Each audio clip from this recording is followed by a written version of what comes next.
بسم اللہ الرحمن الرحیم۔ کاہن ابرش۔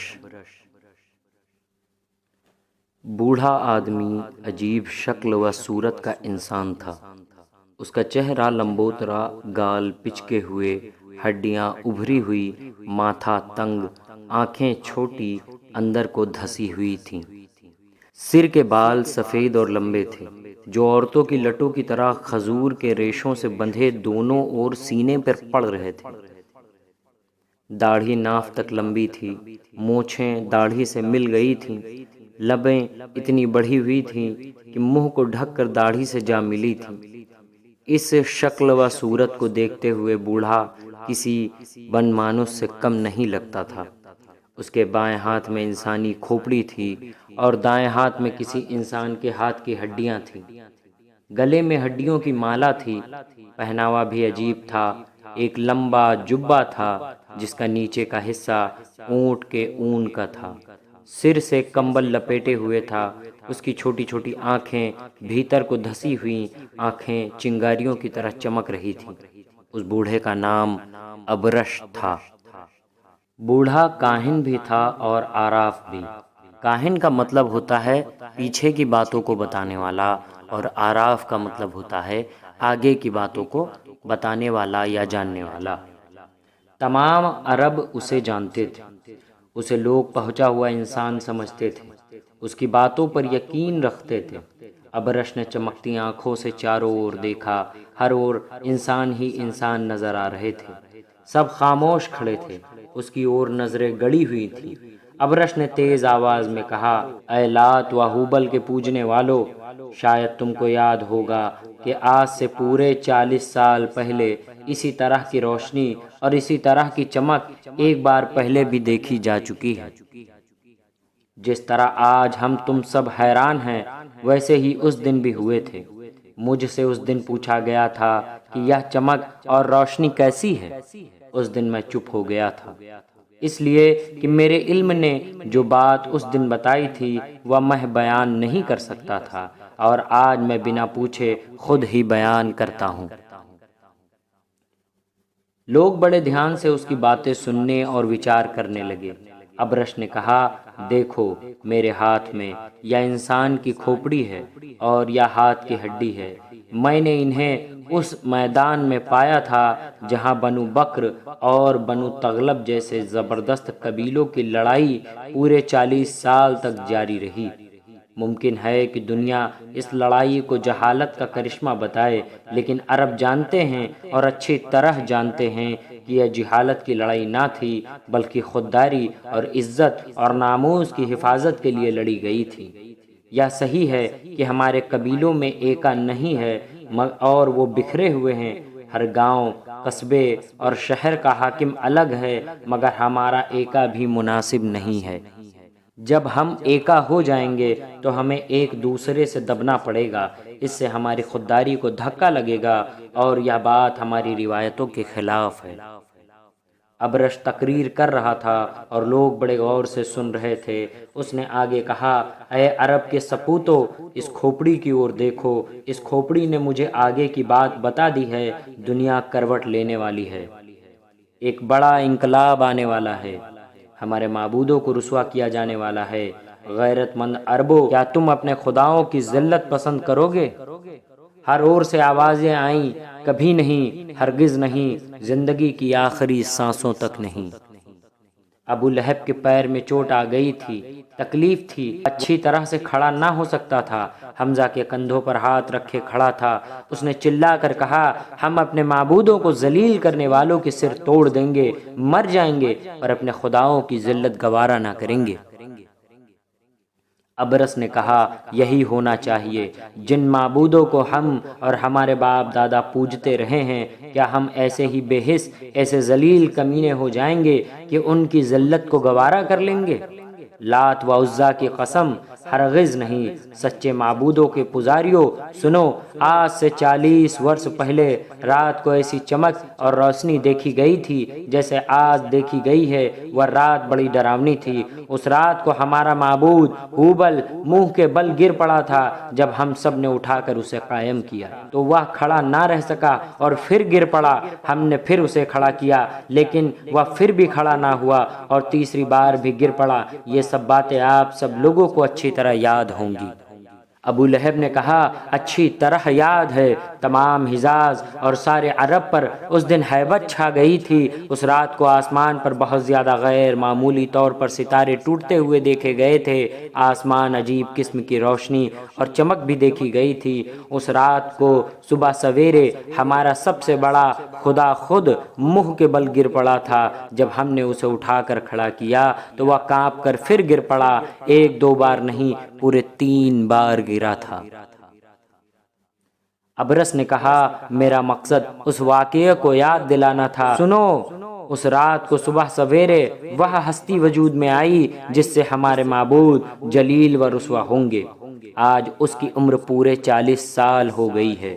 اس کھوپڑی نے مجھے یہ بتایا کہ اب تک وہ انسان گمنام تھا، اب وہ ظاہر ہوگا، بتوں کے خلاف تقریریں کرے گا، بت پرستی سے منع کرے گا، خدا پرستی کی تعلیم دے گا۔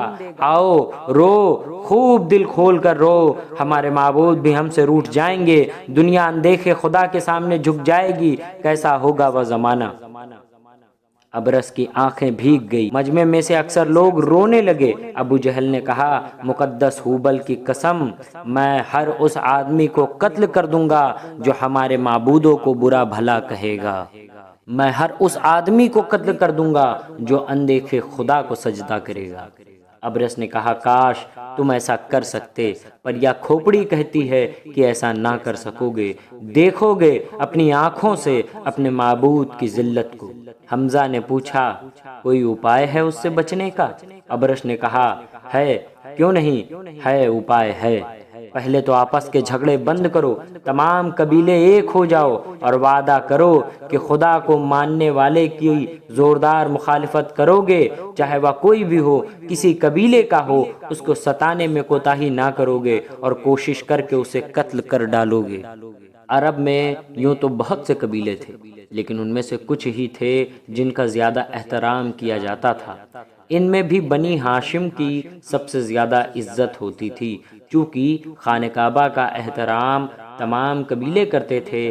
ہر قبیلے کا معبود بیت الحرام میں تھا، کعبہ مکہ میں تھا۔ مکہ میں بنی ہاشم کی حکومت تھی، اس لیے بھی یہ قبیلہ اور قبیلوں سے ممتاز مانا جاتا تھا۔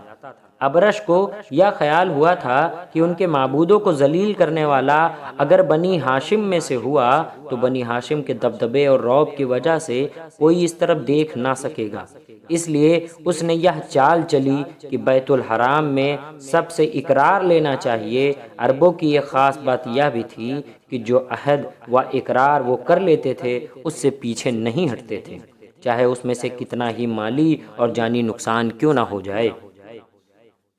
تمام عربوں نے جھک جھک کر اپنے معبودوں کا نام لے کر عہد و اقرار کیا کہ وہ اپنے معبودوں کو برا کہنے والوں کو قتل کیے بنا نہ چھوڑیں گے، چاہے ان کا تعلق کسی قبیلے سے ہو۔ سب کے بعد میں ابو لہب نے کہا، اے کاہن، تم شاید قبیلہ بنی ہاشم کی اور اشارہ کر رہے ہو۔ میں وعدہ کرتا ہوں اگر ایسا ہمارے قبیلے میں ہوگا تو سب سے پہلے میری تلوار اس کے سر پر چمکے گی۔ پھر ابرس نے بتایا، میرا خیال نہیں بلکہ مجھے کھوپڑی بتا رہی ہے کہ معبودوں کو باطل قرار دینے والا بنی ہاشم میں سے ہوگا۔ دیکھو، سب دیکھو، اس کا نام بھی کھوپڑی میں لکھا ہوا ہے۔ ابرس نے کھوپڑی مجمع کے چاروں طرف گھمائی، سب نے دیکھا کھوپڑی پر صاف لکھا ہوا تھا محمد۔ سب اس نام کو دیکھ کر حیران ہو گئے۔ حضرت محمد صلی اللہ علیہ وسلم عبداللہ کے بیٹے، عبد المطلب کے پوتے، ابو لہب، حمزہ، عباس اور ابو طالب کے بھتیجے تھے۔ آپ 22 اپریل 571 عیسوی 6 ربیع الاول سن عام الفیل سوموار کے دن سورج نکلنے سے پہلے بہت سویرے پیدا ہوئے تھے۔ آپ کی عمر 40 برس تھی۔ لوگ جانتے تھے اور اچھی طرح جانتے تھے کہ آپ سے زیادہ سچا اور امانت دار کوئی نہیں۔ بہت کم بولتے، تنہائی پسند کرتے، کبھی کبھی پہاڑوں پر چلے جاتے، کئی دن وہاں رہتے، لیکن ابھی تک ان کی اور سے کوئی ایسی بات نہ ہوئی تھی جس سے یہ گمان کیا جا سکتا کہ وہ بتوں کے خلاف آواز اٹھانے والے ہیں۔ آپ کے والد کا انتقال آپ کی پیدائش سے پہلے ہی ہو چکا تھا۔ جب آپ 6 سال کے ہوئے، آپ کی والدہ کا انتقال ہو گیا۔ اس طرح آپ بچپن ہی میں ماں اور باپ کے سائے سے محروم ہو گئے۔ ماں باپ کی وفات کے بعد آپ دادا کی نگرانی میں رہے۔ جب آپ 8 سال 2 مہینے 10 دن کے ہوئے تو آپ کے دادا عبد المطلب بھی اس دنیا سے چلے گئے۔ اب آپ کے چچا ابو طالب آپ کے ولی ہوئے۔ آپ ان کے پاس رہ کر 40 سال کی عمر کو پہنچے۔ یوں تو پورا عرب آپ کے اچھے اخلاق اور برتاؤ کی وجہ سے آپ کو مانتا تھا، لیکن سب سے زیادہ ابو طالب آپ کو مانتے تھے۔ ابو طالب نے کہا، ابرش، کیا تم پیارے بھتیجے پر الزام لگا کر کوئی فتنہ کھڑا کرنا چاہتے ہو؟ ہرگز ایسا نہ کرو، میں اسے برداشت نہیں کر سکتا۔ ابرس نے کہا، حضور، میں مقدس حبل کی قسم کھا کر کہتا ہوں، میں اپنی اور سے کچھ نہ کہہ رہا ہوں اور نہ کر رہا ہوں۔ میرا علم اس کھوپڑی کے ذریعے سے جو مجھے بتاتا ہے وہی میں آپ لوگوں سے کہہ رہا ہوں۔ ابو طالب نے جوش میں آ کر کہا، تم جھوٹے ہو، تم کو ہمارے خاندان سے کوئی دشمنی ہے، اس دشمنی کو غیب دانی کے پردے سے نکال رہو۔ ابرش نے نرمی کے ساتھ کہا، اے مکہ کے سردار، میری یہ ہمت نہیں کہ حضور کے خاندان پر کوئی الزام لگاؤں۔ حضور کے خاندان کا پلا ہوا ہوں، نمک کھا رہا ہوں، میرے دل و دماغ میں یہ خیال بھی نہیں آ سکتا کہ میں آپ سے دشمنی کروں۔ ذرا صبر کیجئے اور دیکھیے کھوپڑی کیا کہتی ہے۔ ابو طالب خاموش ہو گئے۔ ابرش نے کھوپڑی گھمانی شروع کی۔ اتنی گھمائی کہ وہ گول دائرہ اور پھر گول دائرے سے صرف ایک بندی بن کر رہ گئی۔ ابرش نے کہا، دیکھیے کھوپڑی ایک بندی بن کر رہ گئی ہے، پر دیکھیے اور دھیان سے دیکھیے، یا بندی خداؤں کو ذلیل کرنے والے کے نام پر بن کر چمکے گی۔ سب نے بندی کو دھیان سے دیکھا، بندی پھیلنے لگی، پھیلتے پھیلتے نام بنی اور نہایت آب اور تاب سے چمکنے لگی۔ سب نے دیکھا، دھیان سے دیکھا، حیرت سے دیکھا، صاف اور موٹے حرفوں میں محمد لکھا ہوا تھا۔ ابرس نے کہا، تم نے دیکھ لیا، اب سنو، اگر تم اپنے معبودوں کو خوش کر لو تو جو فتنہ پیدا ہونے والا ہے وہ دب جائے گا۔ ابو لہب نے پوچھا، معبودوں کو خوش کرنے کا طریقہ کون سا؟ ابرش نے کہا، یا کھوپڑی جواب دے گی۔ کھوپڑی ابھی تک گھوم رہی تھی، اب نام غائب ہو گیا تھا اور صرف بندی ہی باقی رہ گئی تھی۔ لوگ اس بندی کو بڑے دھیان سے دیکھ رہے تھے۔ پھر بندی پھیلنی شروع ہوئی اور دیکھتے دیکھتے لفظ بن گئی۔ سب نے پڑھا، چمکدار لفظوں میں پڑھا، اس پہ لکھا تھا قربانی۔ سب ڈرے ہوئے اور سہمے ہوئے تھے۔ ابرش نے کہا، تمہارے معبود قربانی چاہتے ہیں، قربانی دے کر آنے والے فتنے سے اپنے کو بچا لو۔ عمر ابرش کے سامنے کھڑے تھے۔ انہوں نے کہا، کس چیز کی قربانی دیں ہم؟ ابرش نے کہا، اس کا جواب بھی کھوپڑی دے گی۔ لوگوں کی نگاہیں پھر کھوپڑی کی طرف اڑ گئی۔ انہوں نے دیکھا کہ قربانی کا لفظ سمٹ کر پھر بندی بن گیا ہے۔ کھوپڑی برابر گھوم رہی تھی اور وہ صرف بندی معلوم ہو رہی تھی۔ بندی پھر بڑھنے لگی اور بڑھ کر دور پھیل گئی۔ لوگ اب بھی ڈرے ہوئے اور سہمے ہوئے تھے۔ یہ کا ایک موٹے لفظوں میں لکھا ہوا نظر آیا، ایک 10 سال کی خوبصورت لڑکی۔ سب یہ دیکھ کر تعجب میں پڑ گئے۔ ابرش نے کہا، آپ نے دیکھ لیا؟ اب کھوپڑی اپنا گھومنا بند کر دیتی ہے۔ ابرش کے اتنا کہتے ہی لفظ سمٹ کر غائب ہو گئے اور کھوپڑی ابرش کے ہاتھ پر آ گری۔ ابرس نے کھوپڑی کو بوسہ دیا اور عام لوگوں کو خطاب کر کے کہا، میرے علم نے مجھے یہ بتایا ہے کہ وہ آدمی اپنی لڑکی کو قربان کرے جو پہلے اپنی 9 لڑکیوں کو زندہ گاڑ چکا ہے۔ عربوں میں لڑکیوں کو زندہ گاڑ دینے کی رسم عام تھی۔ سنگ دل اور بے درد باپ اپنی معصوم بچیوں کو زندہ گاڑ دیتے تھے اور اس پر وہ گھمنڈ کرتے تھے۔ اکثر لڑکیاں تو پیدا ہوتے ہی قتل کر ڈالی جاتی تھیں یا زندہ دفن کر دی جاتی تھیں، پر کبھی کبھی ایسا بھی ہوتا ہے کہ جب لڑکی بڑی ہو جاتی، میٹھی باتیں کرنے لگتی، تو بے درد باپ پہلے گڑھا کھود آتا اور پھر لڑکی کو اچھے کپڑے اور زیور پہنا کر بستی سے باہر لے جاتا، اس کو گڑھے کے کنارے پر کھڑا کر کے دھکا دے دیتا۔ لڑکی چیختی چلاتی خوش آمدیں کرتی، پر ظالم باپ اس کی آواز پر تنک بھی دھیان نہ دیتا۔ بلکہ اوپر سے ڈھیلے مار مار کر مٹی ڈال دیتا اور اس طرح اپنے کلیجے کو زندہ گاڑ دیتا اور واپس لوٹ آتا اور اس سنگ دل رسم کا بڑا گھمنڈ کرتا۔ ابرس کی بات سن کر ایک ادھیڑ عمر کا آدمی بولا، آج میں پورے فخر سے کہتا ہوں کہ میں اپنی 9 لڑکیوں کو زندہ گاڑ چکا ہوں۔ خوش قسمتی سے میری 10ویں لڑکی موجود ہے، اس کی عمر پرسوں 10 سال کی ہو جائے گی، تب میں اسے دفن کر دوں گا۔ کیا وہ لڑکی قربانی کے لیے مناسب ہے؟ ابرس نے اس بدو کو دیکھ کر کہا، قیس تم واقعی خوش قسمت ہو کہ اپنی 10 سال کی بیٹی کو زندہ دفن کر کے اپنے معبودوں کو خوش کر لوگے اور تمہارے اس کارنامے پر دنیا رشک کرے گی۔